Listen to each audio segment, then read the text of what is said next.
I want to ask a couple of follow-up questions specifically around some of the challenges. And one of them, this is from 2020 that I thought was interesting.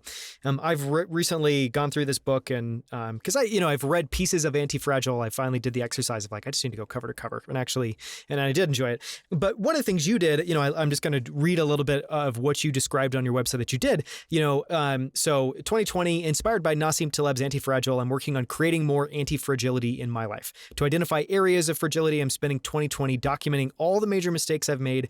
My hypothesis is that I will find patterns emerging, and those patterns will shine light on fragile areas I can improve. How did that go? Did you find fragile areas? What was kind of the outcome of that challenge? Yeah, so it went very well. And actually, documenting one's mistakes is a very useful practice because it helps you think through the things that you maybe should improve or could improve upon the way you did things.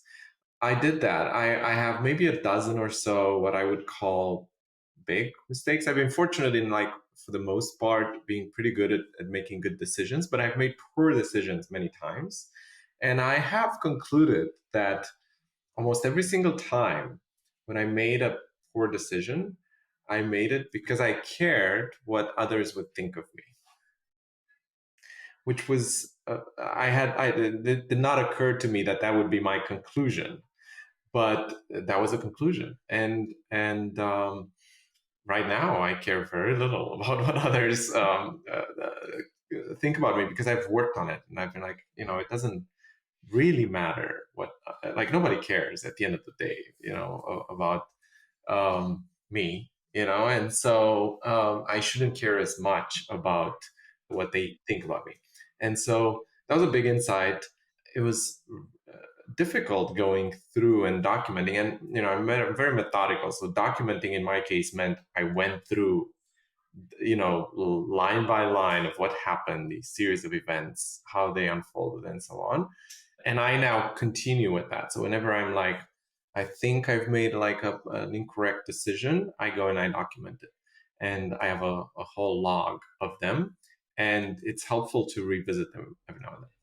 I'd love to go a little bit deeper on kind of two areas of what we just talked about. One of them is just, the benefits of sitting down and thinking through an area where you made a mistake. I've done this recently as well too.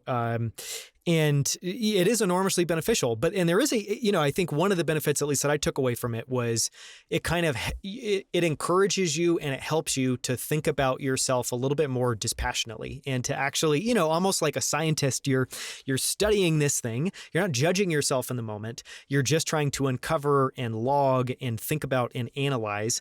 Is that how you would, is that a benefit that you've seen as well? And how else would you talk about the benefits of doing that? Like just some of the skills you're learning?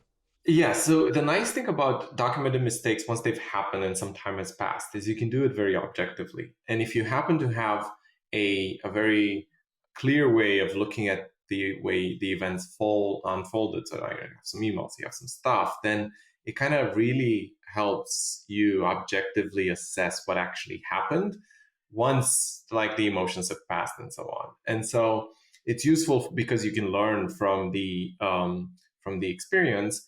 I also find it really useful to revisit these. So, like, I wrote them down, I have them in a folder, and I revisit them maybe on a monthly basis, maybe every couple of months. And I don't like, I click on each of them and I read through and I'm like, oh, okay, I was an idiot. It helps me remember to not make the same mistakes again.